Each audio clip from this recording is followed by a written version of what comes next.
శృతి ఒక మంచి folk singer. ఇప్పటివరకు చాలా ఈవెంట్స్‌లలో, ఇంటర్వ్యూస్‌లలో మంచిగా సాంగ్స్ పాడి అందరిని అలరించిన ఒక అల్లరి అమ్మాయి. సడెన్‌గా చూస్తే ఒకరోజు సూసైడ్ చేసుకుంది. దానికి కారణం అసలు ఆమెది హత్య, ఆత్మహత్య అనేది ఇప్పుడు మొత్తం ఒక వైరల్ న్యూస్‌గా మారిపోయింది.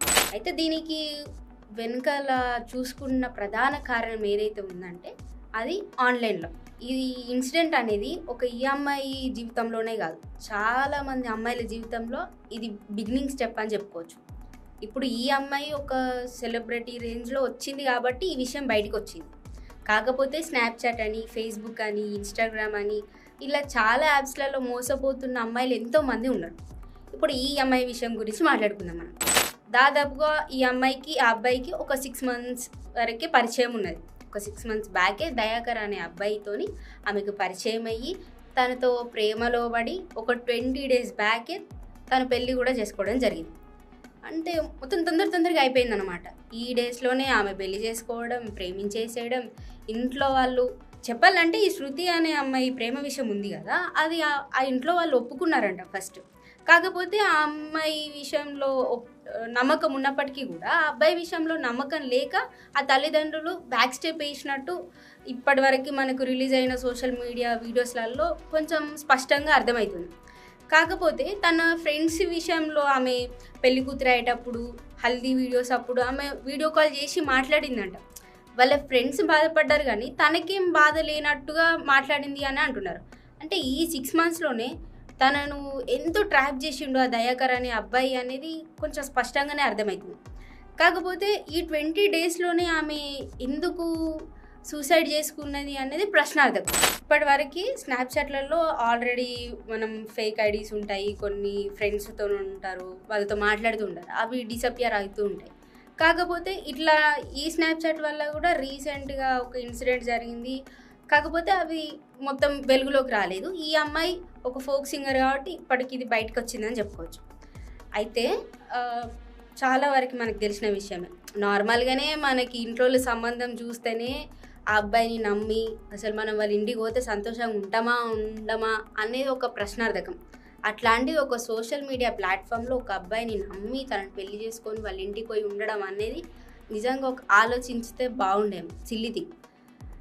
ఆలోచన శక్తి అనేది యువత కోల్పోయింది అనడానికి ఇదొక బెస్ట్ ఇన్సిడెంట్ అని చెప్పొచ్చు. అయితే ఈ శృతి అనే అమ్మాయి తను పెళ్లి చేసుకోకన్నా ముందు చాలా వరకు స్టేజ్ షోస్ కానీ, మంచి ఎలక్షన్స్ టైంలో కూడా మంచి సింగర్ కాబట్టి చాలా వరకు ప్రచారం చేసి తన గొంతుతో ఎంతో మందిని అలరించేది. మంచి భవిష్యత్తు ఉంది ఆ అమ్మాయికి. కానీ ఎందుకు ఇలా చేసుకుంది అన్నది క్వశ్చన్. అసలు ఇది హత్య, ఆత్మహత్య. ఇప్పుడు ఒకవేళ హత్య చేసుకున్నట్లయితే ఫ్యాన్‌కి ఉరేసుకుంది అనేది మనకు వచ్చిన ఇన్ఫర్మేషన్ కదా! ఉరేసుకుంటే ఎలా ఉంటది, నాలుక బయటికి రావడం ఇలాంటివన్నీ జరుగుతుంటాయి. కాకపోతే ఆ అమ్మాయి డెడ్ బాడీ చూస్తే అలా ఏం లేదు, ఉరేసుకున్నట్టు లేదు అని చెప్పారంట. ఇంకా మనకు కొన్ని ఫొటోస్‌లలో కూడా అర్థమవుతుంది. మెడ దగ్గర రెడ్ మార్క్స్ అనేవి ఉన్నాయంట. మనం ఫ్యాన్‌కి ఊరేసుకుంటే ఎలా ఉంటది, నాలుక ఇలా బయటకొచ్చేసి మెడంతా ఇలా సాగి ఉంటుంది కదా!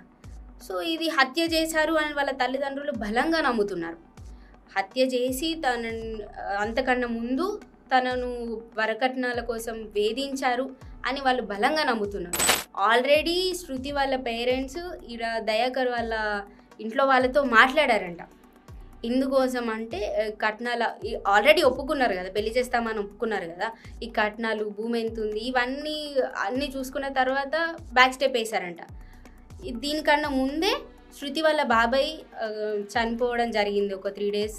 అట్లా తర్వాత వీళ్ళ విషయం తెలిసి ఓకే చూద్దాంలే, అయినా వాళ్ళ మీద నమ్మకం లేదు, చేసిన అవసరమా అని వాళ్ళ డాడీ అలా గట్టిగా మాట్లాడేసరికి అది మందలింపుగా ఆమె తీసుకొని పెళ్ళయిన తర్వాత కూడా కాల్ చేసి మాట్లాడితే, నేను బతికే ఉన్నా కదా, మీరు ఎందుకు నాకు కాల్ చేసినారు, మీరు ఎందుకు టార్చర్ చేస్తుంది అని అమ్మాయి రూడ్గా మాట్లాడిందంట. సో తల్లిదండ్రులు అంటే కోపడతారు, అదొక న్యాచురల్ థింగ్. ఏదైనా పిల్లల గురించే కదా వాళ్ళు ఆలోచించేది కూడా. ఆ తర్వాత కూడా ఆ అమ్మాయి వాళ్ళ ఫ్రెండ్స్తోని టార్చర్ అవుతుంది అని కొంతమందికి చెప్పిందంట. కాకపోతే తనిష్ట ప్రకారంగా వెళ్ళి పెళ్లి చేసుకున్నది కాబట్టి ఆమె స్పష్టంగా తన బాధని ఏ ఒక్కరికి కూడా షేర్ చేసుకోలేకపోయింది. పెళ్ళయ్యే టైంలో ఆమె నవ్వుకుంటా మాట్లాడిన ఫ్రెండ్స్తోని కూడా పెళ్ళి తర్వాత ఉన్న ఏ ఇన్సిడెంట్ కూడా ఆమె షేర్ చేసుకోలేకపోయింది. కొన్ని ఆమె పెట్టిన స్టేటస్లు కానీ, ఇన్స్టాలో తను షేర్ చేసిన రీల్స్ కానీ ఆమె బాధగా ఉన్నాయి అని చెప్పేసి ఒక మీనింగ్ఫుల్గానైతే ఒక అర్థమవుతుంది. వాళ్ళ చనిపోయినప్పుడు కొన్ని సోషల్ మీడియాస్ అక్కడికి వెళ్ళి వాళ్ళ దగ్గర వాయిస్ కూడా తీసుకోవడం జరిగింది కదా.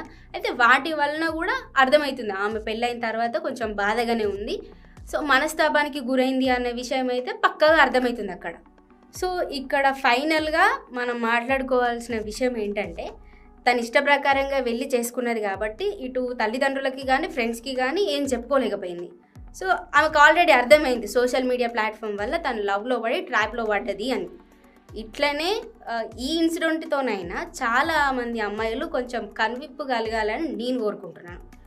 మనం డైరెక్ట్ కలిసిన పర్సన్నే మనం నమ్మలేం. ఒక 10 years 8 years లవ్ ఉన్న వాళ్ళది కూడా బ్రేకప్ అవుతుంది. ఎంతోమంది సంవత్సరాలు పెళ్లి చేసుకొని పిల్లల్ని కానీ వాళ్ళ పిల్లలకు పెళ్ళిళ్ళు చేసి అంతవరకు కలిసి ఉన్న వాళ్ళకి కూడా డివోర్స్ అవుతుంది. సో ఆన్లైన్ ప్లాట్ఫామ్స్లో నమ్మి పెళ్లి చేసుకోవడం అనేది రియల్లీ ఎ సిల్లీ థింగ్. మనం ఇప్పటి వరకు ఈ సోషల్ మీడియా ప్లాట్ఫామ్ని నమ్మకుండా ఇక ముందు కూడా జాగ్రత్తగా ఉండాలని నేను కోరుకుంటున్నా. ఇప్పుడు వాళ్ళ తల్లిదండ్రులు పడే ఆవేదన ఏదైతే ఉందో అది వర్ణనాతీతం. ఎందుకంటే పేరెంట్స్ లాస్ అయింది మనం ఇప్పుడు తిరిగి తీర్చలేం. ఆ అబ్బాయికి మంచిగా మోజు తీరింది, పెళ్లి చేసుకున్నాడు, తనని 6 months వరకు మంచిగా యూజ్ చేసుకున్నట్టు పక్కాగా కనిపిస్తుంది. ఇప్పటి వరకు వాళ్ళని పోలీసులోకి అదుపులోకి తీసుకున్నారని, ఇంకా అరెస్ట్ చేశారు, ఇంకా విచారిస్తున్నారు అన్నది ఒక ఇన్ఫర్మేషన్, పరారులో ఉన్నారు అన్నది ఇంకొక information. Whatever it is, loss అనేది పేరెంట్స్కి, నమ్మడం మన తప్పు. ఇక్కడ అమ్మాయిలు జాగ్రత్తగా ఉండాలి. ఇలా సోషల్ మీడియా ప్లాట్ఫామ్స్ని కానీ ఇంకా డైరెక్ట్గా మీరు అన్నోన్ పర్సన్స్ని కూడా నమ్మడానికి అవకాశం లేదు అనేది చెప్తున్నాను.